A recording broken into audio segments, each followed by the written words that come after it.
Hey everybody, my name is Kathy Chan. I'm a media production specialist here at PALCS and a producer of the Winging It podcast here with. Hey, I'm Brendan. And this Is is winging Winging it. It. So I went to private school for most of my school career throughout middle school and then early high school, um, and just really never fit in anywhere. I had a really hard time socializing, making friends. That system I don't think was really for people like me. Um, and again, I had a blend. I've always been interested in STEM. I mean, at my old schools, I was part of the robotics club there and whatnot. But I also had an interest in music, particularly. So I was always a part of band and programs like that. And so during my junior year, things kind of came to a breaking point where I was like, this is just not working for me. Like, I don't feel like I'm learning anything. I'm really not making friends. I need something new. And my neighbor actually was Mrs. Ware, who used to be a dance teacher at CPFA, and she recommended PALCS first and foremost to kind of just round out junior year, but then was like, "You like music?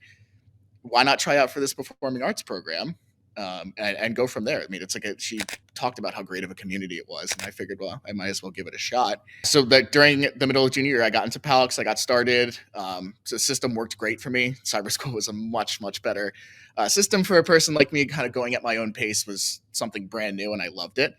Uh, and then during the tryout for CPFA was when I realized, like, hey, I actually really want to be a part of this. Like the building, like the small building, the tight knit community. I even loved in the tryout, like the teachers make you go through everything. You do a little bit of fine art, you do a little bit of dance, you do music, and you do some acting, even if you're not comfortable with it. All they care about is if you try and like make an effort to enjoy it and learn something. Um, and so I really bonded with Mr. West while I was trying out, the music teacher there. And a couple weeks later, I heard back that I had gotten in, and so senior year, I was able to do PALCS for regular schooling and CPFA Tuesdays and Thursdays, and it was just such a better structure for me. I really wish I had found it sooner, but I'm very grateful that I managed to have it for a year. I know sometimes when you transfer to a new school, especially as you came in as a junior, as a senior, how was that like adjusting? Do you remember? Probably the easiest I had ever experienced. At the beginning of the year, they threw these picnics that they would basically just let all the new students kind of conglomerate, meet each other, the families meet each other, and whatever. And from that first moment, my mentor Grace, who was on the episode previously, she like ran over, like immediately noticed it was me, like said hi, like big hug, immediately started introducing me to everybody, started talking to me about like why I was there, what I was doing, what I was into, and then also made an effort to introduce me to the other new students. Mm-hmm. And like I've never had that before, where another student makes the effort to welcome you. Usually you're kind of left to fend for yourself, but Yeah. like, from that moment, I was like, "This is crazy! Like this is something I've never experienced before." Mm-hmm. And then as the weeks went on, like I kind of settled in with two friend groups. I had my friends who were all new to the school, and then my band friends, and it was just like relievingly easy to slot in. They made it feel like I was there for all 4 years. That's really nice. Can you tell me how did you meet Grace? Like how did this mentorship thing go on? Like how did it start, I guess? So, to my knowledge, at least when I was there, if you were a junior or a senior, you had the option to be a mentor for incoming students. People would sign up for it, and then you'd get assigned one or two. I think some people had multiple. Um, and so Grace was assigned to me. I knew her name before I went to the picnic, but I didn't know anything else about anybody. So it really was just kind of like a completely fresh start. And she, even though she was assigned to me, she made me feel like she wanted to be my mentor. And so Were there any other friends or staff members at CPFA that I know you talked about Mr. West, were there other people like that were in your life that you're like, this is, CPFA was for me and this is the community that they created for me? yeah, absolutely. I mean, all the staff do a great job of trying to make you feel welcome. But in particular, yeah, Mr. West and Mr. Townsend, being in band, they're the ones who I bonded with the most and most quickly. And I'm a little biased. My favorite faculty, so that is that just is what it is. But being in the Jazz Mavericks back then, the jazz band, we did a lot of traveling together. And they did a great job, just like continuing to mentor and teach and making every moment enjoyable. There was never a dull moment with them. So I I really enjoyed working with them. And then students wise, I had again my friends in band were the ones that really took off. It was a little bit by accident because we were all kind of sitting next to each other during band practice, and then it just kind of as the jazz trips went on, we just got closer and closer and closer, and it was they were great. Like they were one of the things I looked forward to most every Tuesday, Thursday. Every time there was a snow day, I was so upset I didn't get to see them. It's Oh. great, and and even the people who I wasn't super close to. I mean, the whole student body is so friendly anyway, so Mm-hmm. everybody knows everybody, and everybody's just so nice. You could go up and talk to anybody, and you'll have a great conversation. So Yeah. What instrument did you play? One instrument, or did you play multiple instruments? So I can play multiple, but while I was at CPFA, I focused mostly on alto saxophone, uh, Okay. a little bit of tenor and soprano when I got the opportunity. But yeah, in the jazz band and our concert band, I was alto sax. We had a unique situation where, all the other jazz bands in the area, these big high schools, are the traditional big band. You got like four of every instrument, a full drum kit, like Mm-hmm. the whole kit and caboodle. It's such a big sound, and sometimes it can be a little overwhelming. And then we'd come up and perform, and we're this tiny group of like maybe 7 or 8 people, and it's just like a traditional jazz combo. And so our stuff was a lot less like a lot less layered and a lot less traditional big band, and a lot more just jazz standards with a couple of preset songs. And the focus was a lot more on us as individuals. So it really gave us an opportunity to hone our improv skills and Mm-hmm. perfect our rhythm, make sure we're sticking together, we're in tune in the same key. Like it was a little bit more pressure, but the repertoire was great, and being in a part of something that small lets you really develop your craft even better, I would say. You were still doing STEM as you were going to CPFA. Is that correct? So how was that juggling both things at the same time? Well, it was interesting. So my senior year, I was actually fortunate enough. USP ended up having a space in their AP Physics class that they weren't able to fill, and so they just offered it to me, and they were like, "Hey, we have this space. You'll be able to come in, Monday, Wednesday, every other Friday, just for the class. Like you'll be able to put it on your record and all that. You won't be a USP student, but you can participate." Um, and so, sticking along with that, and calculus and statistics and all that at the same time as CPFA, at least in my experience, I found it nice to actually have every other day kind of be focused on something different.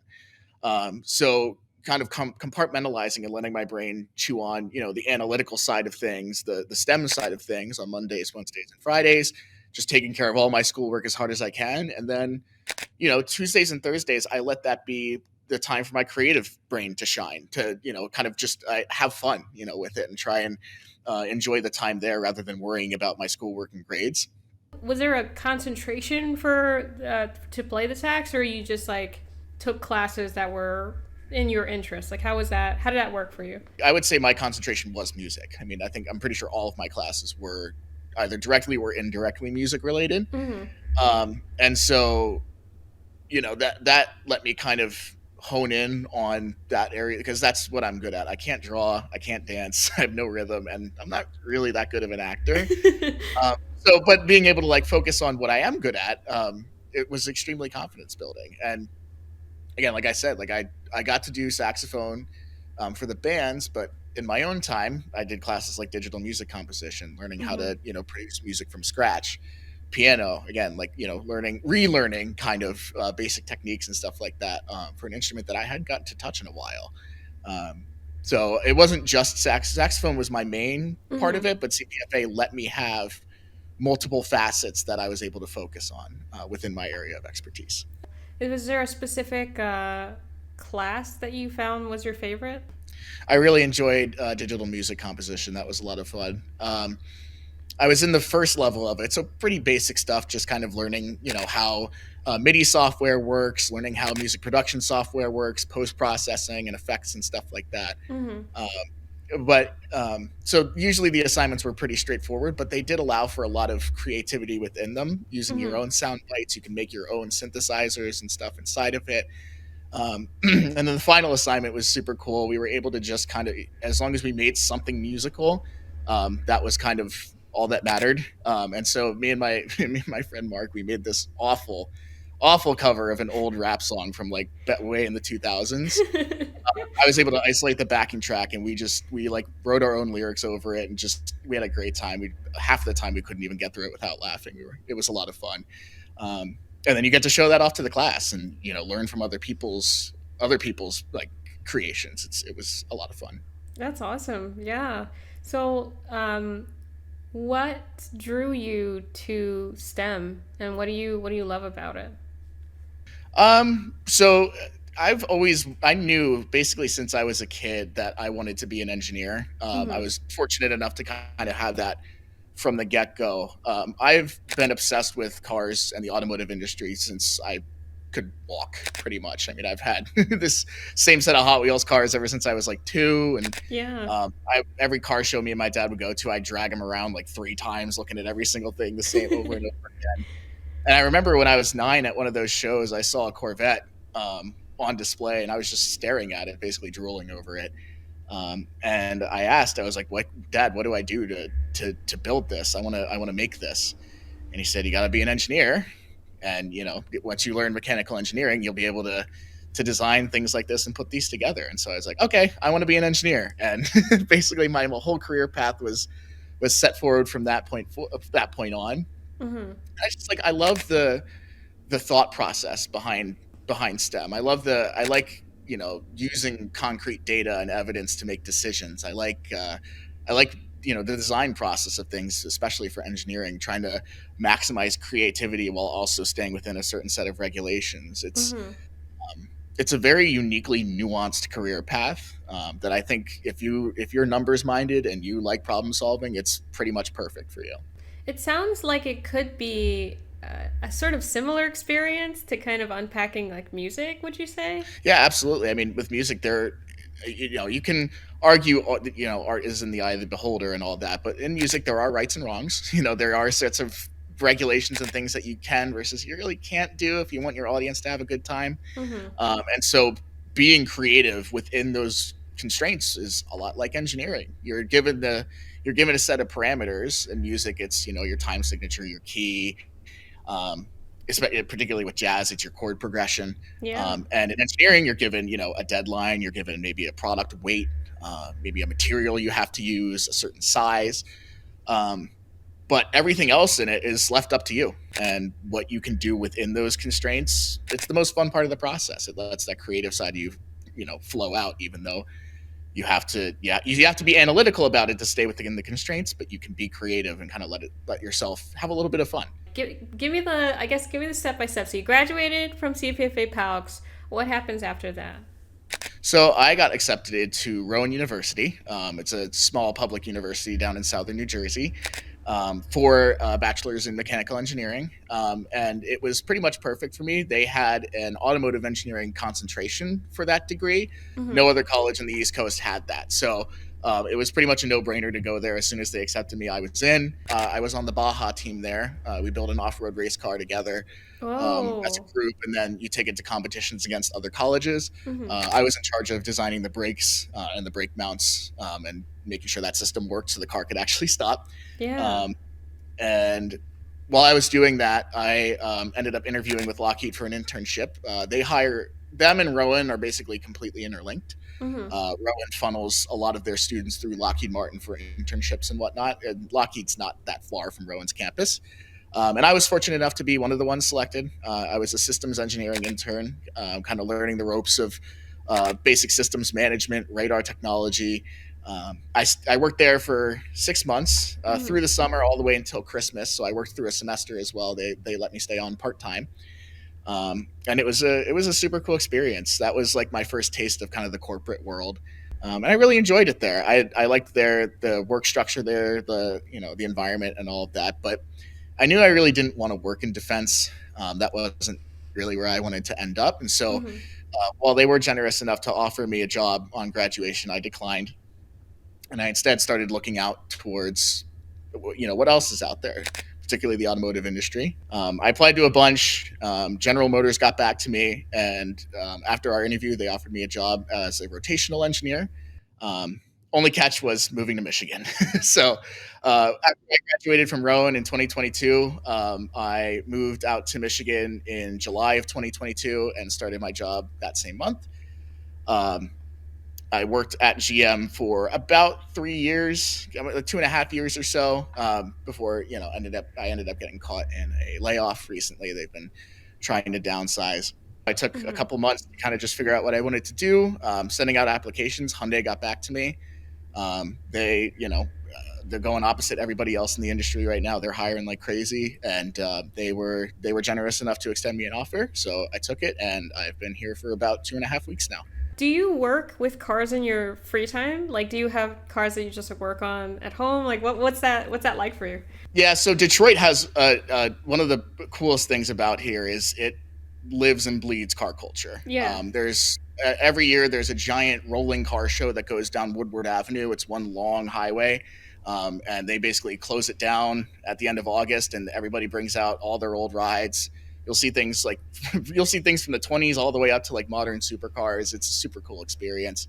I'm a part of a couple car clubs myself. My buddies from General Motors have a car club that they run that I'm a part of. And we also travel a lot together. So there's a driving road down in Tennessee called Tail of the Dragon. It's one of the I think it's like 178 curves in 11 miles. It's very back and forth. Yeah. And so we took a trip down there last year, had a blast, and we're gonna do the same thing this year. Do you have I don't know, I'm so uneducated about cars, but do you have like a specific favorite car? Like all time you're like, I wish I had this. All time, that's a tough question. I think realistic, if I'm looking at something that I could actually buy, the brand new Corvette Z06 that came out 2 years ago now. I actually worked on those cars back when I was at GM. Wow. I fell in love with them, drove them pretty much every single day, and thought to myself, right, when this hits the used market, I'm grabbing one of these if I can. Yeah. And unrealistic, Ferrari F12, one of my favorites. As a kid, I loved that one. I think it came out in like 2013, and ever since then, that was the car that I had on my poster in my bedroom. Every car guy has that car that they have. How's that? How's music and sort of your experience at CPFA? Is that sort of intertwining with what's going on now, or how's that working? Yeah, so I was lucky enough in my freshman year at Rowan, I got into their jazz band. I was the only non-music major to get in that year. I played alto. I was alto too, and I got to meet Denny de Blasio. He was the band director there, and like a childhood hero of mine. He was the baritone sax player for Maynard Ferguson's band back in the 80s. Jazz legend, and so it was super cool to get like taught directly by him. Throughout the rest of college, I did have to turn it down because the rehearsal time was at the exact same time as my project time when I was working on the Baja car. But their practice rooms were open to everybody. And I had a lot of friends in the music program as well. And so I kept playing, practicing mostly on my own, but occasionally I would play at events with some of the people from the band. Whenever they did small group stuff, I would get invited. So I really would like to be a part of maybe a wedding band or something casual like that someday, just so that way I have, I can continue to do that because it is one of my favorite pastimes.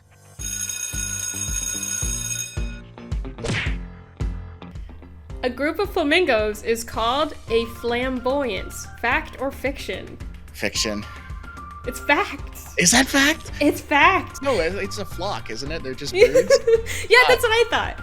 A single strand of spaghetti is called a spaghetto. Fact or fiction? The Italian in me is going to be very upset if I'm wrong. I'm going to say fact. It is fact. You are correct. Good. Okay, good. A jiffy is a unit of time. Fact or fiction? I know it's an expression, so I'm going to say fiction. It is, in fact, a fact, actually. Wow. How much is a jiffy? I don't know, but that is hilarious. It is a unit of time of sorts.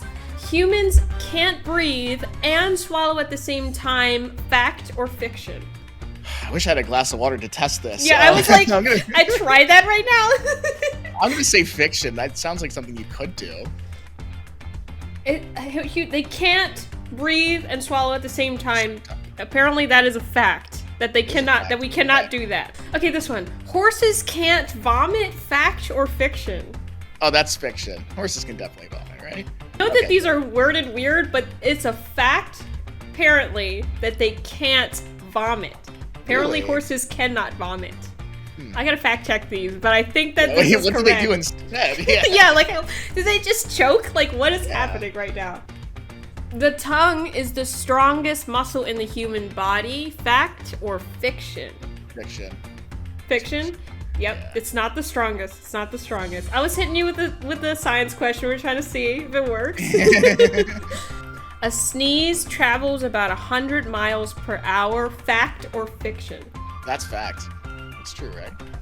It says it's around 100 miles per hour. So apparently that statement itself is fiction, but it's around 100. So honestly, is it even right or wrong? So yeah, it's average 100 miles average, an hour. right? Exactly. Yeah. It's like, well, it's technically true. I'm sure if you scrunch your nose enough, you can get it to go faster. Yeah. CPFA, if you're in and want to do a career in STEM, but you also happen to be a part of CPFA, look at CPFA as just kind of like your hobby. Look at it as something that you can do to pass the time, something that you can do to take your mind off of, the stressful part of school. Engaging in the creative arts it's something fun. It's something your brain likes to do. If you enjoy it, let it be that. I basically treated CPFA days like weekends in a way. It was a day that I could disconnect and just kind of relax, be with my friends, and enjoy embracing a side of me that I didn't usually get to embrace. So don't let it become a task that you have to complete. Enjoy CPFA and look at it as something that lets your brain kind of relax for a little while and be itself. And then you can come back to your analytical side of things the next day.